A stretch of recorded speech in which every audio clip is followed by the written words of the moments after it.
Hi, my name is Rose Mutuku, the Managing Director of Smart Logistics. We pre-cook cereals and other pulses to make ready-to-eat foods. Have you ever tried pre-cooked beans? These are beans that are ready to eat. They cook in 15 minutes and they're ready for you to eat. They have no chemical, they are dry, you don't need to refrigerate them, and they are healthy for you and your family. These beans will be found in the next market or the next shop packed as beansy pre-cooked beans. Try them and you'll never regret it. You don't have to cook githeri for 3 hours when you have pre-cooked beans. We also have pre-cooked beans flour that are known as fragiles. These ones you add in your porridge, in your chapati, and in other milk to make soups and to make very healthy foods. Come and buy pre-cooked food from Smart Logistics that we grow with smallholder farmers. And here's my story.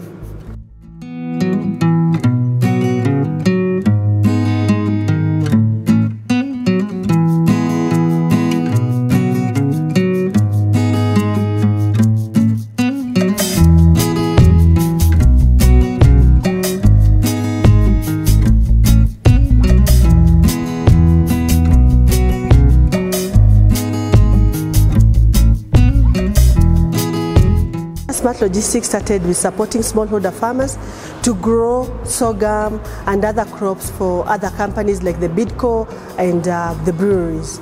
So that's where we started, and we worked with the farmers throughout the journey.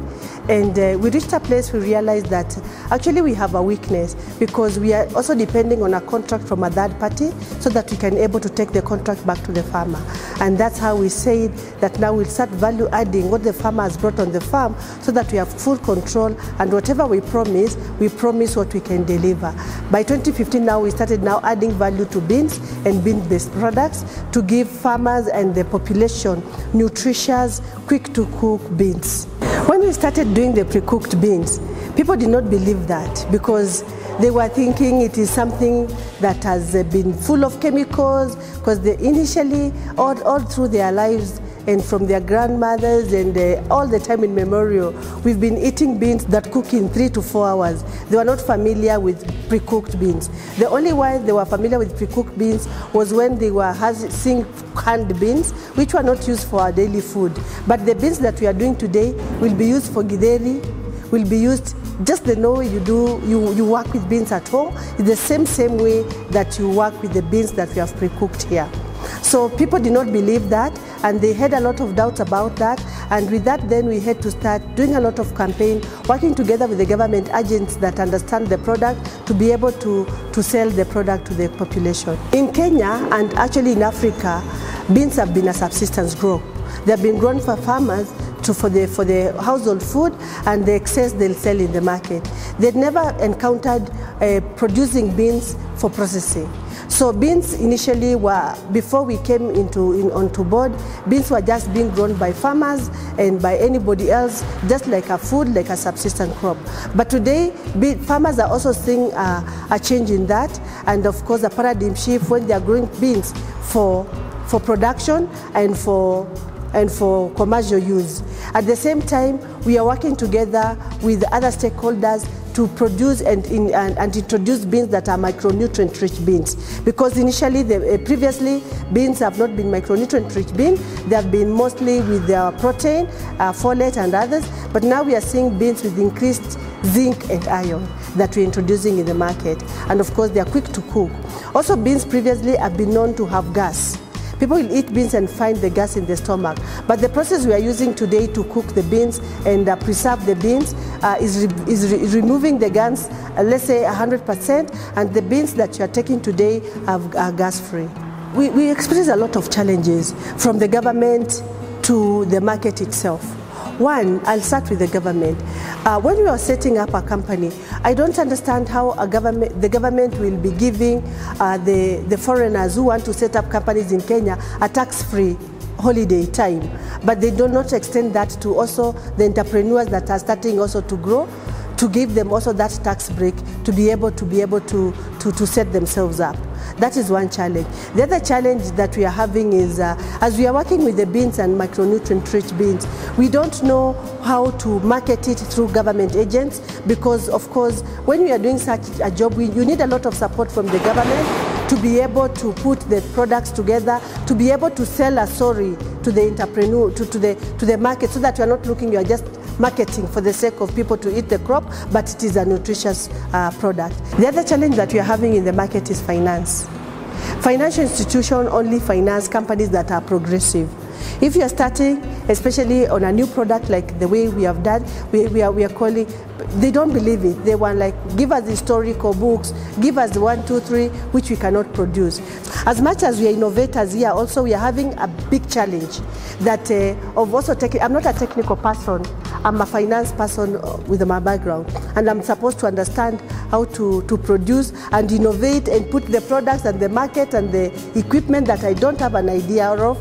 And sometimes also we are so bogged down with our thinking that we don't go out to look for skills, or we can't even afford that. Our products, initially we were retailing with the end consumers, who are the women who are who recook the beans to sell to the and hawk them, or sell them in the what we call the chapati madodo outlets. Today we are retailing the beans in Quickmart and Tumaini, and we are also pushing the beans to get into the other retail outlets across the country. Based on my experience, there's so much opportunity in this space. It's just that we don't know, and we are not really going out there to look at the experience. For example, pre-cooking beans. Nobody was thinking that we can actually add beans by pre-cooking and drying them and selling them in the market. I will look even at other crops that we are producing in Kenya. I always look at something like corn, and initially I used to wonder, why is America producing a lot of corn? I realized that, you know, the way we do our mokio at home, for those who understand what is mokio, the gruel, after you produce it, you find that it is very soft in the morning. If you dry that, you have your baby powder, you have your face powder.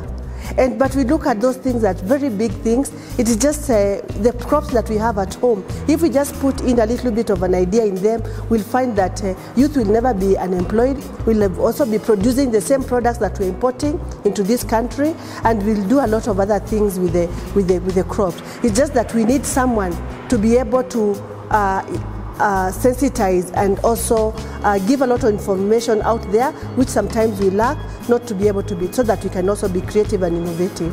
Going forward, we are looking for smart logistics and Sayari food products becoming a multinational. We want to move, in the next 5 years, we want to move regional, selling the product, especially targeting areas that are dry, like areas in Turkana, Marsabit, where people don't eat beans because they can't cook them. And we are also going to start moving that into the other regions in the country and in the region. And very soon, we are targeting the European and mostly the Middle East market. To help us get into the international market, we are preparing ourselves to get the ISO standards. We are also trying to ensure that our products are known out there, and also partnering with other people in the same markets to be able to help us take our footage into those markets, especially in the Middle East.